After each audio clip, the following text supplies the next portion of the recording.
уурга гэж гарч ирсэн. Энийг хэрэглэж байгаа хүн байгаа юу? Нэг л хүн байна шүү дээ. За тэгэхээр энэ нь ямар уурга гэхээр 100% ургамлын гаралтай уурга гэсэн.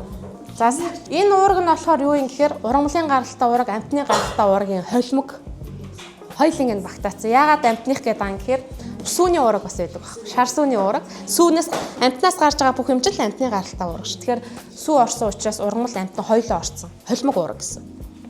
За энэ уурга болохоор 100% ургамлын гаралтай уурга гэсэн. Цагаан олтнуудад зориулсан веган уурга гэсэн.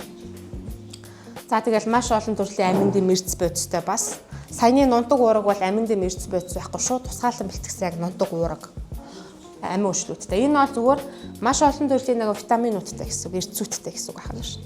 За тэгэл 100 веган буюу 100 ургамлын гаралтай уурга. За энийг бас завсрын хоолнууд дээр нэмж ууж болно. Нэг порцонд 15 г уурга агуулдаг гэж байна. За тэгээд ямар ч хиймэл өнөр амт оруулагч байхгүй, глютен агуулаагүй та нар туршиж үзэх хэрэгтэй. Зөвлөхүүдээс порцоор авч ууж үзэх болно, эсвэл зургалтаж аваад ууж үзэх хэрэгтэй. Энэ хоёрын алийг ч ууж болно гэсэн. За тэгээд ялгааг нь аваад үзэх юм бол энэ нь ерөөсөө холимог уурга юм байна. Энэ нь 100% ургамлын гаралтай юм байна. Энэ нь эрдэс бодис ихтэй.